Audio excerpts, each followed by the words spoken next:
Hi everyone, welcome to this collective reading.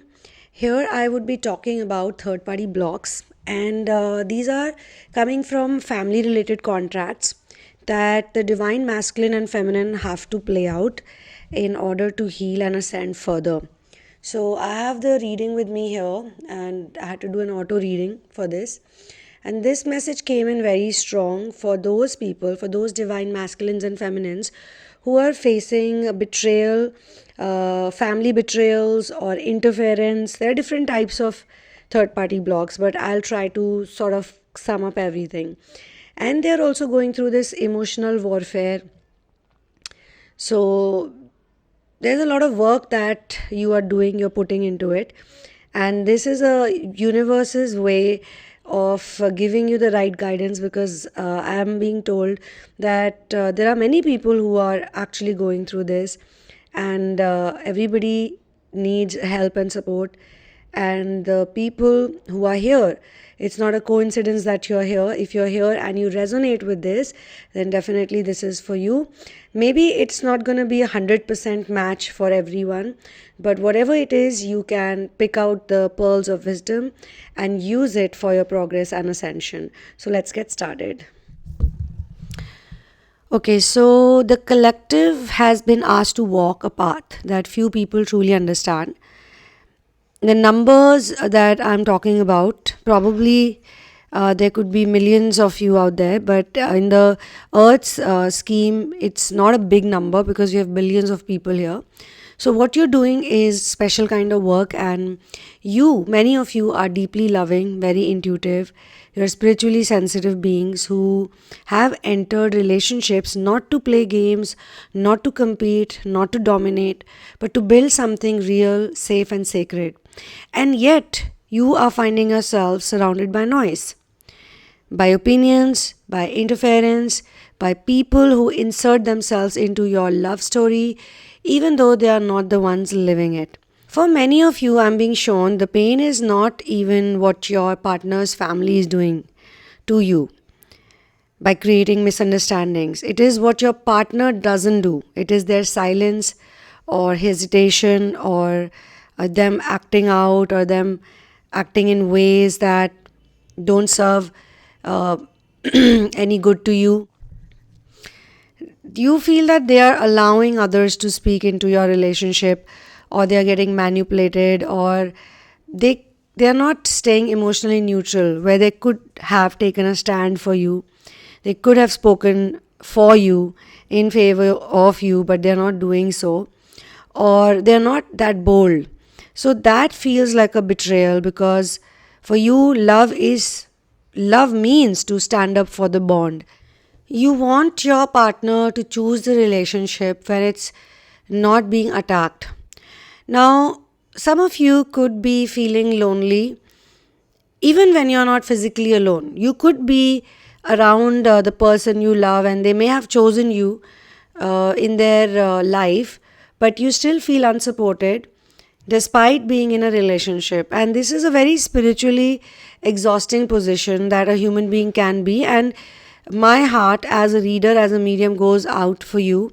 And also, I can relate with this energy because we all at some point in life have to work through it, because your heart is also wired for co-regulation and not emotional isolation.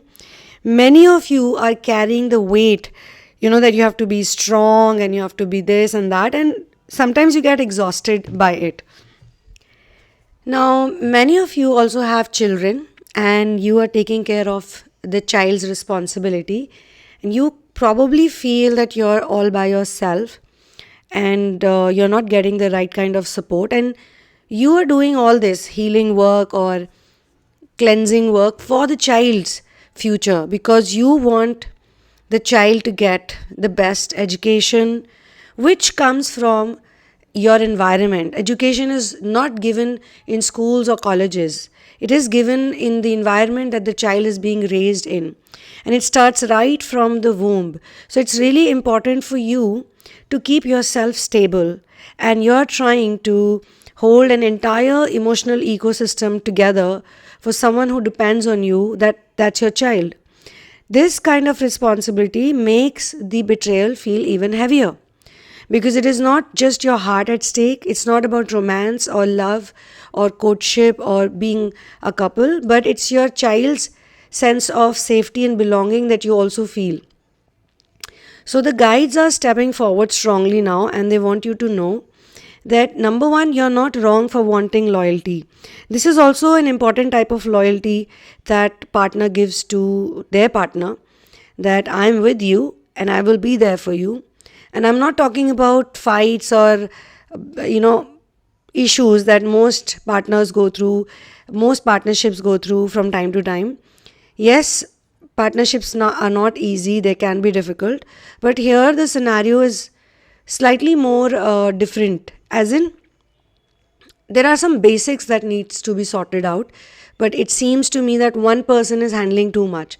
So you're not wrong for wanting protection, and you're not wrong for wanting your partner to be emotionally present, but now you're being asked to evolve beyond something very important. And I'm going to talk about now the most important energy here, which is the trap of emotional dependency. Many of you have unknowingly been stuck in a pattern where your nervous system is scanning your partner for safety.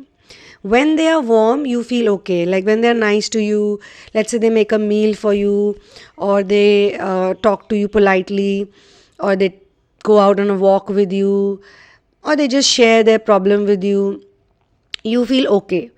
You feel like, okay, everything is fine. But when they're distant, confused, or passive, then your body starts collapsing or feeling this panic. This is a loop of emotional dependency, not because you're weak, but because you're wired for connection. However, when your partner is influenced by family members who operate from control, gossip, fear, or jealousy, they become energetically unsafe. They cannot hold space for you. They cannot protect the relationship.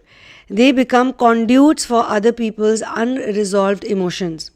And when you cry in front of someone who is not emotionally sovereign, your pain does not inspire them, rather, it overwhelms them. It overwhelms them. They shut down, they freeze, they retreat, and then you feel even more abandoned. So, what guides want you to know or hear is very clear. You do not heal emotional cowardice by showing more vulnerability. You heal it by embodying emotional strength. And why you must stop seeking validation from unstable people? Some of the people who are interfering in your relationship are not powerful, they are empty. Okay? They feel relevant only when they create chaos.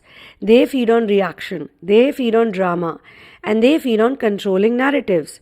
When you try to explain yourself to them, you give them power.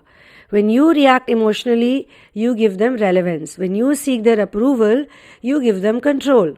You were never meant to live like that. Your soul is ancient, your spirit is sovereign, and your peace is not up for negotiation. Your partner's weakness is not your responsibility, okay? This is one of the hardest truths for this collective. In fact, I feel nowadays, personally, after talking to some really good coaches and healers and mentors, that this is all our creation. Yes, even in law of attraction, we have discussed this. Your partner's weakness is not your responsibility, and this is one of the hardest truths for this collective. Because you love your partner, you see their potential and you know that they are not evil. But potential does not build a relationship, presence builds the relationship. If they cannot stand up to their family, it's because they are not trained to hold emotional boundaries. And they learned that harmony means obedience, not truth. They learn that conflict means danger, so they choose silence or some other bad behavior, like demanding something, being over dominating, or acting in a weird way, poking you, triggering you maybe. And initially, maybe let's say they do all of this for some time, but then they realize that okay, they also need you because you're doing some things that other people cannot do for them. So sometimes they're nice to you when they need a favor or something to be done, and then they're not nice to you. So sometimes they're silent, sometimes they're noisy, sometimes they're acting in ways, but whatever they're doing, you feel it's harmful to you, or it's mean or rude towards you, or it's not healthy towards you. But with their family, with whom also they may not have the great relationship, they may not have the best relationships before meeting you, but with all of their complications and imperfections and problems, they were somehow managing. But now that you are in the picture, now you have become the dumping yard or the dumping ground, and you have become the villain. Whatever your gender is, you could be a divine masculine or a divine feminine, but you are being you're being treated in a way that you're the problem. You need to be discussed and you need to be talked about. Silence in the face of injustice or acting out in the face of injustice is not neutrality, it is abandonment. Now, that doesn't mean they don't love you. It means they do not yet know how to be brave in love, how to be responsible, how to take the command. But still, whatever their shortcoming is, you cannot bleed yourself dry trying to make someone stronger. Why is the universe asking you to become independent? Is because this phase of your life is not about punishment, it's about power retrieval. And you're being asked to stop collapsing emotionally, stop explaining yourself, stop needing to be understood by people who are committed to misunderstand you. You're being asked to build your own stability, your own support system, your own emotional ground, and not to leave love, but to stop losing yourself inside it. When you become energetically independent, something profound happens.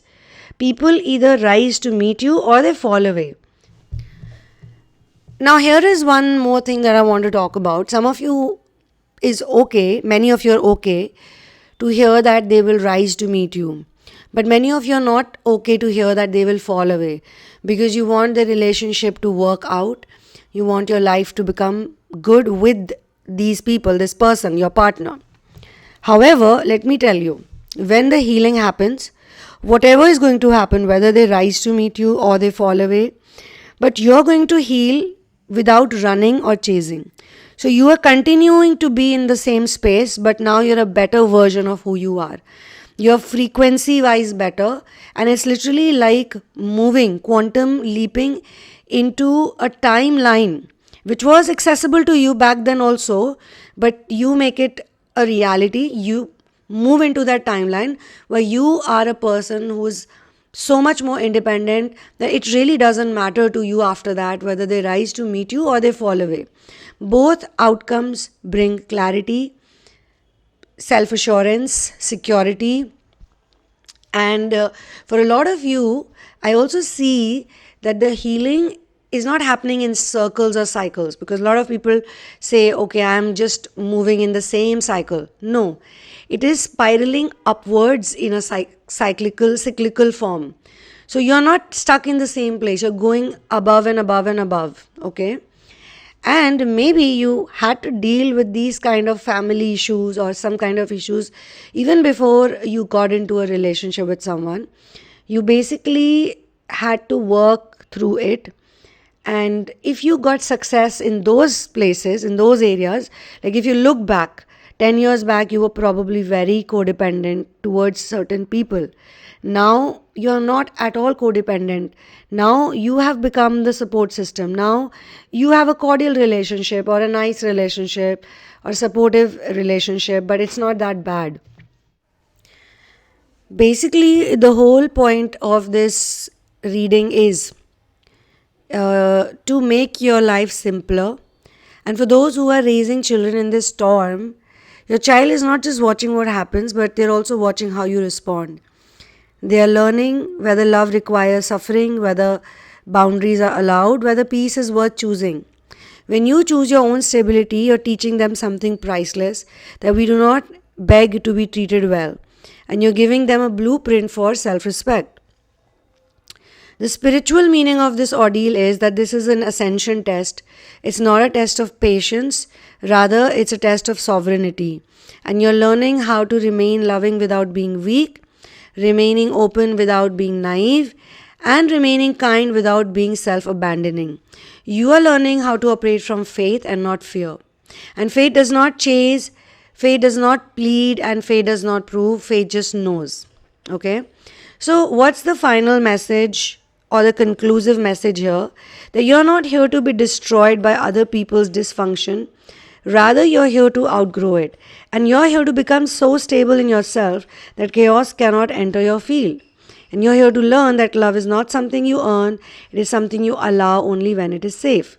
So, stop shrinking, stop apologizing for existing, and stop doubting your worth. You are protected, you are seen, and you're being guided into your strongest self. And from that place, everything that belongs to you will find you. So guys, this is where I'm going to close this collective reading. For personal sessions, for therapies, you can check out the description box. You can also get my book, In the Name of Love, A Journey of Finding Your Ultimate Soulmate. You can become my Patreon and also join this channel as a member in order to get live readings and channelings. So this is where I will sign out. One love, peace out, and Victor to Ram.